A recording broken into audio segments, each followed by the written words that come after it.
Cheers.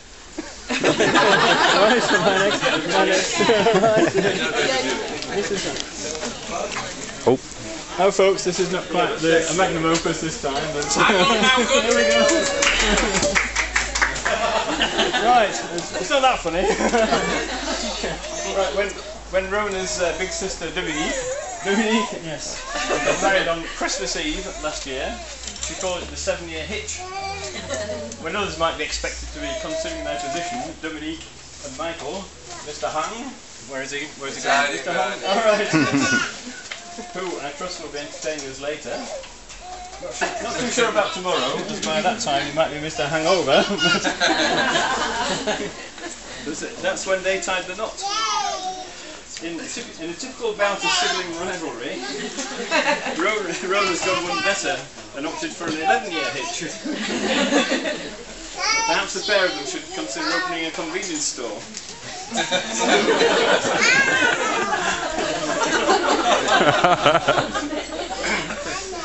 And of course, it's thanks to Dominique that Rona met Sam in the first place. Around the time of that's Madame and my silver wedding in June 1997. That's a few months before Rona headed off for the other end of the country, to the University of Kent at Canterbury. And as we all know, the long-distance relationship survived and even encompassed an academic year in Spain. Again, to one of the more distant universities, Córdoba. Fortunately, Sam managed several trips, including one with his future parents-in-law, though he didn't know it at the time, in 2000. So apart from a few months back home after graduating, Rona set her compass due south again, as did Sam, to work and study respectively in Brighton. Which brings me to Lincoln, as we tend to call it, a shorthand for a topological description of Hainton. Well, not really, but you know what I mean. Here we are, Francis, in this splendid setting for a summer wedding on the 12th of July, and not an orange sash in sight. He wanted more response than that, obviously. It's on the 12th, I'd like to wear the sash my father wore. No. Follows like King Billy.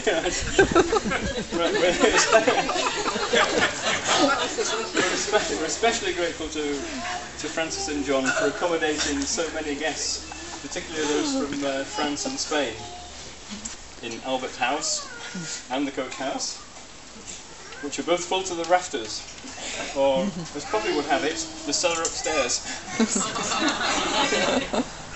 Yes, Poppy, that's what you said. Right, I think we can all agree that this wedding is a bright spot in an otherwise annus horribilis, which I believe is Latin for a bit of a bummer. Oh my goodness.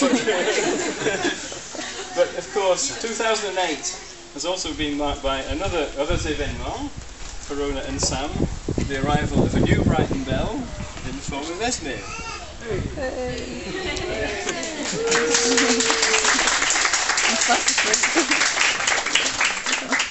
Well, for a while, until we did some checking, with a bit of internet searching, we thought Esme Grundy might be a character from The Archers. But thankfully, it turned out not to be the case. Although you never know. Esme is lucky to already have a good number of cousins in England and France, especially one who is less than 3 months older. Nico! Yay!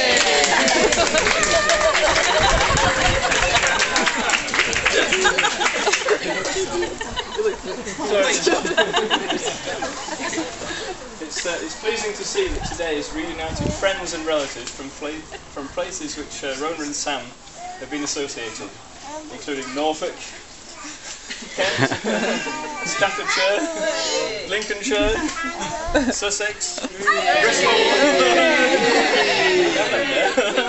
and London. Manchester. They got two mentions. Not forgetting France and Spain, mainly Córdoba and Grenoble and environs. Yeah. Oh.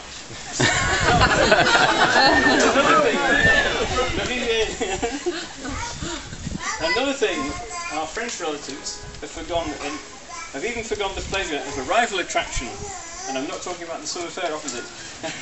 An annual family reunion in Beaufort-sur-Jardin today, yes.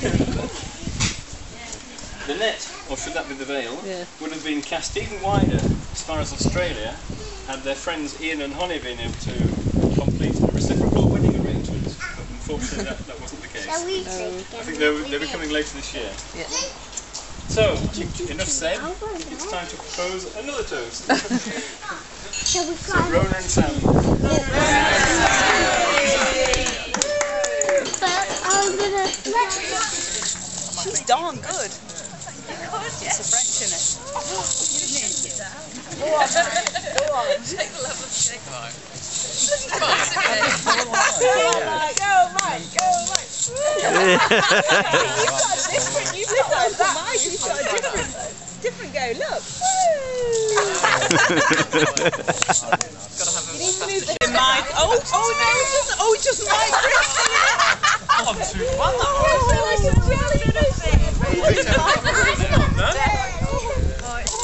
Thank you as well. Thank you for a lovely day. Thank you all for coming and making it. That's the beginning. And Well done. Brilliant day.